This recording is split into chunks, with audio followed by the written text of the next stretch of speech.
नमस्कार, M news पर आपका स्वागत है। मेरा नाम है आर्या झा। मन में राम हो तो मंदिर बनते देर नहीं लगती। एक और उदाहरण है कि मन चंगा तो कठौती में गंगा। आज से कुछ महीने पहले प्रदेश के राम जन्मभूमि पर बने विशाल मंदिर का अनावरण देश की तमाम सिद्धांतवादियों के द्वारा किया गया था। भगवान राम के प्रति श्रद्धालुओं का ऐसा हुजूम देखने को मिला जिससे आस्था की गंगोत्री में डुबकी लगाकर सबको भावुक कर दिया। वो क्षण बेहद यादगार था। हो सकता है कि आने वाले वर्षों में भी यह क्षण अजर अमर रहे। विश्वास किसी डोर से खुद को बांधते हुए प्रदेश के खुर्जा तहसील निवासी और बीजेपी के नेता शैलेंद्र सोलंकी ने ऐसा कारनामा कर दिया जिससे आसपास के गांवों में खुशी की लहर उमड़ पड़ी है। अयोध्या में बने श्री राम मंदिर की परिकल्पना को आधार बनाते हुए इन्होंने खुर्जा तहसील के उस्मानपुर गांव में राम मंदिर बनने की ठानी है। खास बात यह है कि इस मंदिर की संरचना आधे से अधिक पूरी हो चुकी है और अप्रैल महीने तक प्राण प्रतिष्ठा पूरी होने की भी कयास लगाए जा रहे हैं। मंदिर में भगवान श्री राम, लक्ष्मण और माता सीता को विशेष स्थान दिया गया है। सभी मूर्तियां राजस्थान के जयपुर से मंगवाई गई है। आपको बता दें कि हमारे संवाददाता बरखा सिंह ने इंटरव्यू के दौरान भाजपा नेता सोलंकी ने बताया कि उन्होंने यह मंदिर अपनी पत्नी एकता सोलंकी के कहने पर बनाया है और इसमें खास बात यह है कि इसके लिए कहीं से भी 1 रुपए का चंदा इकट्ठा नहीं किया गया है। यह सारा खर्च स्वयं वहन कर रहे हैं। आपको बता दें कि मंदिर के निर्माण की तैयारी बड़े जोर शोर से की जा रही है, जहां करीब 8 से 10 लोग कारीगर रोज काम कर रहे हैं। वहीं मंदिर के लिए योग्य पुजारी की तलाश भी जारी है, जिन्हें वेतन के तौर पर लगभग प्रति महीना 20,000 रुपए देने की योजना बनाई गई है। नमस्कार, मैं हूं बरखा सिंह और आप देख रहे हैं एम न्यूज़। जैसे कि राम मंदिर का निर्माण अयोध्या में हुआ है, बिल्कुल वैसे ही खुर्जा के उस्मापुर में भी एक भव्य मंदिर का निर्माण हो रहा है और उसे करवाने वाले हैं शैलेंद्र सोलंकी जी। पहले तो शैलेंद्र जी से आपको मिलवाते हैं हम। शैलेंद्र जी, आपका हमारे चैनल में स्वागत है। नमस्कार, धन्यवाद बहुत बहुत बरखा जी। और आप गांव उस्मापुर में इस मंदिर को लेकर जो आप इसमें योगदान और सहयोग जो दे रहे हैं, इसके लिए बहुत बहुत धन्यवाद और शुभकामनाएं मेरी आप लोगों को। ये बताइएगा शैलेंद्र जी कि ये इतना भव्य मंदिर का निर्माण करने का विचार आपके पास कैसे आया?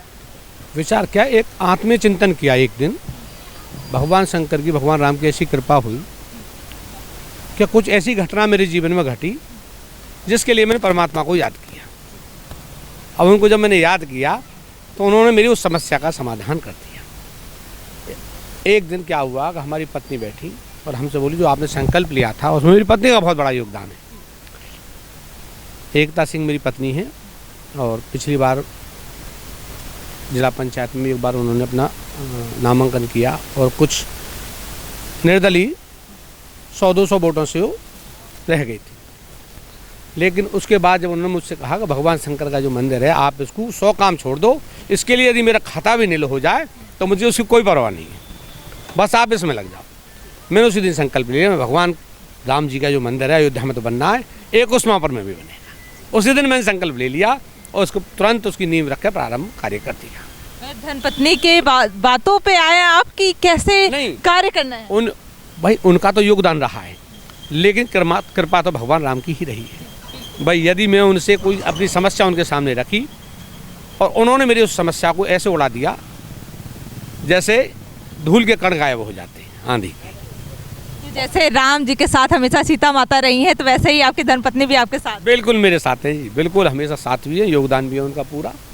और उस योगदान के लिए मैं तो कहता हूँ भाई ऐसी धर्मपत्नी हर किसी की होनी चाहिए। उन्होंने कहा ये जो मेरा अकाउंट है उसको आप देखना नहीं है, जितना भी पैसा लगे लिखना नहीं है। तो आप किसी का सहयोग ले रहे हैं? नहीं, कोई सहयोग नहीं है। सहयोग श्री राम का है, सहयोग केवल राम का है। उनका योग सहयोग जो कुछ है परम कृपा श्री राम की है। हम तो केवल उनकी केवल सेवा कर रहे हैं मात्र। बस देने वाले राम हैं, बनवाने वाले राम हैं। भाई श्री राम मंदिर बना अयोध्या में, आपने देखा। और श्री राम मंदिर जब अयोध्या में बना तो मेरे ख्याल से जब मोदी जी ने उसकी नींव रखी थी, उस समय कोई ऐसी स्थिति नहीं थी इतना पैसा आ जाएगा, और वो आ गया। तो कृपा तो राम की हुई। हम तो केवल सेवक रहे। भाई मानो आज वो कुछ व्यवस्था कर रहे हैं पैसे की, तो भगवान ही कर रहे हैं। हम ये नहीं देख रहे कहाँ से उनकी व्यवस्था है। यदि मैं किसी चीज़ को छूने जा रहा हूँ तो यदि उसी में मेरी व्यवस्था हो रही है, उसी से मेरा उद्धार हो रहा है तो ठीक है। ये निस्वार्थ सेवा है। निस्वार्थ सेवा है। मैं मतलब कोई इसमें लालच नहीं, कोई स्वार्थ नहीं, लेकिन परमात्मा की ऐसी कृपा रही है कि जीवन केवल धर्म की नीति से ही चलता रहे। इसमें जो भी सड़क में, नाली में, इसमें लाइटों में जो भी सेवा हुई, वो केवल मैंने ये भावना सोच कर, मुझे किसी से नहीं कहना, केवल ये काम भगवान की सेवा में कोई गंदा पानी इधर नहीं जाए, रास्ता चौड़ा हो जाए, मतलब किसी से कहने की कहते रहे लोग, मतलब ठीक है। मैंने सोचा भगवान की कृपा हो रही है, ऐसी लोग जो आए दर्शन करने और उस कंडीशन में, मतलब रास्ते में खड़े होने के लिए वाहन, जगह, स्पेस भी होना चाहिए, तो ऐसा हुआ और मैं करता चला गया। कोई नक्शा किसी से नहीं बन पाया और कंडीशन क्या आई कि भगवान का जब संकल्प ले लिया, बनाने चले, भैया इसको इस टाइप से कर दो, मिस्त्री करते चले गए, मंदिर बनता चला गया। मतलब प्रभु ही आपको दिशा निर्देशित भी दिशा निर्देश वही दे रहे हैं। इंजीनियर ही वो हैं, सब कुछ संसार का, तीनों लोगों का जो भी रचना करी इंजीनियर है वो सबसे बड़े। तो फिर हमें किसी इंजीनियर की कोई आवश्यकता ही नहीं पड़ी, उनकी कृपा से सारे काम होते चले गए और मंदिर बनता चला गया। और बहुत जल्दी भगवान ने चाहा तो आपकी कृपा से सब काम होगा ही होगा। प्राण प्रतिष्ठा भी हो जाएगी। होगी, आप लोगों को सूचना दी जाएगी, आप लोग आओगे और आपका योगदान रहेगा इसमें। कितने देवी देवता हैं इस मंदिर में? इस मंदिर में एक तो श्री राम दरबार है, दूसरे राधे कृष्ण जी का अपना एक स्वरूप है और एक माँ भगवती का रूप है, हनुमान जी की एक स्वरूप है और शिव परिवार है इस मंदिर के अंदर। मतलब करीब करीब इसमें 7 प्रतिमा तो भगवान राम के साथ हैं और शिव परिवार के साथ भी मेरे ख्याल से 5 प्रतिमा करीब हैं। हाँ, वो भी है शिव परिवार। तो जनता और ये गांव जो वासी हैं वो तो बहुत ही प्रसन्न होंगे आपसे। अरे प्रसन्न हमसे क्या हो, तो परमात्मा से प्रसन्न है सब लोग। हमारा तो काम ही करने का, सेवा कर रहे हैं केवल। क्योंकि उनको भी एक ऐसा होता है कि एक भव्य मंदिर होता है, तो जो बुजुर्ग होते हैं वो आके मंदिर में थोड़ा शांति से बैठते हैं, अपने वार्तालाप करते हैं, तो आपने ये भी सोचा होगा? हाँ, बिल्कुल सोचा है उनके लिए कि बैठ आत्मचिंतन कर ले। चिंतन की आवश्यकता नहीं, आत्मचिंतन करो आत्मीयता से। इन पर बैठो, ब्रेंच बनवाई गई है उनके लिए, उधर भी आपने देखा, उधर भी ब्रेंच बनी हुई है, बैठने की व्यवस्थाएँ हैं। आइए शाम को, सुबह को आइए, दर्शन कीजिए। और भगवान की कृपा से मेरी जो इच्छा है, जब प्राण प्रतिष्ठा इस मंदिर की हो जाए तो भगवान हरे राम हरे कृष्णा का कीर्तन प्रारंभ हो जाए। कीर्तन में प्रारंभ करवा दें। हाँ, ये मेरी इच्छा है। जब तक जीवन उन्होंने दिया तब तक ये चलता रहेगा, मेरी इच्छा ये है। ये बहुत ही अच्छा काम है और धार्मिक भी है, तो ऐसे भी लोग हैं, बुजुर्ग हैं और युवा भी आजकल ऐसे भी मंदिर की तरफ ज़्यादा आकर्षित हो रहे हैं, तो आपने ये सब भी सोचा होगा कि लोग आकर्षित होंगे, अब लोग खुर्जा से यहाँ पे भी आया करेंगे दर्शन करने। बिल्कुल बिल्कुल, ऐसा धर्म, यदि धर्म नहीं रहेगा तो सारी व्यवस्थाएं गड़बड़ा जाएंगी। भाई धर्म की नीति यदि आप देखें तो जो भी संरचना की गई शास्त्रों की, सब धर्म नीति से की गई। रामायण को आप देख लें, भाई श्री रामचरितमानस, उसमें दिया गया है, श्री राम जी ने कहा मानुष का जो चरित्र है वो किस प्रकार होना चाहिए, वो रामायण को देख लें, पढ़ लें। तो यदि आज मंदिर बन रहा है तो नई पीढ़ी भी आएगी। यदि मंदिर नहीं होगा तो उनके जो सोच है, विचार है, वो केवल व्यसनों की तरफ चली जाते हैं ज़्यादातर लोग। लेकिन जब मंदिर रहेगा, कीर्तन प्रारंभ होगा, माइक से सुबह 4 बजे कीर्तन की आवाज़ जाएगी, तो शायद मेरा तो उद्धार होगा ही होगा, जो लोग सुनेंगे और जो करेंगे उनका भी उद्धार होगा, मेरी जो ये भावना है। तो ये कीर्तन आप क्या हमेशा करवाते रहेंगे? हमेशा मेरी इच्छा यही है, हाँ, कि डेली भगवान हरे राम हरे कृष्णा का कीर्तन होना चाहिए मंदिर। तो पूजा पाठ के लिए भी किसी पंडित जी को रखने के लिए सोचा है? व्यवस्था की जाएगी, वो चल रहा है। उससे पहले एक ब्राह्मण परिवार कोई रहे और जो इसकी सेवा करे, उसकी भी व्यवस्था की जाए पूरी तरह से। हाँ, ये मेरी इच्छा है, जब तक जीवन है पूरी उसकी व्यवस्था की जाएगी। कोई ऐसा नहीं होगा कि उसको कोई समस्या परेशानी रहे, हमें परेशानी रहे, लेकिन उसको नहीं रहनी चाहिए ब्राह्मण। मतलब उसका, उनका बिल्कुल आदर सत्कार होगा। बिल्कुल बिल्कुल, पूर्ण सम्मान ब्राह्मण का, और बिल्कुल उनका जो धर्म है वो अपना निभाएं और हमारा जो कर्म है हम उनकी सेवा करें, सीधे सीधे यही। तो ये प्राण प्रतिष्ठा कब तक होगा? विचार तो मैडम हमारा करीब करीब अप्रैल में ही बन रहा है, लेकिन शायद जब तक हो जाएगा तो यदि और कोई कंडीशन आती है, जैसे विकास कार्य में जो हो रहा है मंदिर का, थोड़ा लेट सेट होता तो हो सकता है आगे हो जाए।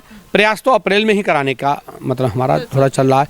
यदि कोई ऐसी स्थिति आती है तो हो सकता है आगे भी किया जा सकता है। तो क्या मूर्तियाँ आ गई हैं? मूर्ति आ गई हैं। मूर्ति श्री राम दरबार आ गया है। कहाँ से मूर्तियाँ कहाँ से आई हैं? ये आपकी जयपुर से आई है। हाँ, वियतनाम जो स्टोन है उसी में उनका स्वरूप है और आके रख दी गई हैं। और जिस दिन प्राण प्रतिष्ठा होगी उसी दिन खोली जाएंगी, दर्शन कराए जाएंगे सब लोगों को और उसी दिन स्थापना होगी। 4-5 दिन का प्रोग्राम रहेगा। संत महात्मा ब्राह्मण रहेंगे। उसी दिन जब जो समय उनका स्थापना का होगा तो स्थापित की जाएंगी। और खुर्जा की जनता से कुछ कहना चाहेंगे, क्योंकि अब तो सभी आएंगे इस मंदिर को देखने, भव्य मंदिर को देखने? नहीं, मेरा तो ये सबसे अनुरोध और क्या निवेदन है, सबसे हाथ जोड़ करके कि सब लोग आएँ और बिल्कुल मंदिर के दर्शन करें डेली और जो भी आत्मचिंतन हो वो करें। बैठ के चिंतन की आवश्यकता नहीं है, आके आत्मचिंतन करें। ये बहुत ही अच्छी लाइन बोली है आप। आत्मचिंतन ही तो सबसे बड़ी भक्ति है। चिंतन का क्या है भाई, चिंतन मैंने धूप बत्ती जला दी और चला गया। मुझे भूख लग रही है, मैं धूप बत्ती जला रहा हूँ तो क्या फ़ायदा है। आप खाना खा लो, कोई दिक्कत नहीं है, उसमें कहीं नहीं लिखा किसी शास्त्र में आप मतलब आप बिल्कुल भूखे पेट ही भजन करना चाहिए, ऐसा कुछ नहीं है। आत्म जो चिंतन होता है, आपने अपनी आत्मा को संतुष्ट कर लिया, उसके बाद आप चिंतन करेंगे तो शायद वो फलदायी ही होगा, परिणाम स्वरूप होगा उसका। बहुत बहुत धन्यवाद हमें इतना समय देने के लिए। ठीक है मैम, बहुत बहुत धन्यवाद, नमस्कार। ये थे शैलेंद्र जी, जो कि एक भव्य मंदिर का निर्माण करवा भी रहे हैं और काफ़ी खूबसूरत ये मंदिर है। अगर आप आए, खुर्जा से पास में है, तो आप आए इस मंदिर को देखें कि कैसे इसका निर्माण हो रहा है। और जल्द ही अप्रैल में इनका कहना है कि प्राण प्रतिष्ठा भी हो जाएगा, तो आप सभी को वो आमंत्रित भी करेंगे। तब तक के लिए बने रहिए एम न्यूज़ के साथ, मैं बरखा सिंह। मेरा सभी क्षेत्रवासियों से यही निवेदन है, होली शांति से, सुलभता से और प्रेम से मनाएं। मेरी सभी को होली की बहुत बहुत हार्दिक शुभकामनाएं। अभी के लिए मुझे दीजिए इजाजत, बाकी तमाम खबरों के लिए देखते रहिए M news. If you like this video, hit the like button and press the bell icon to never miss an update from M News.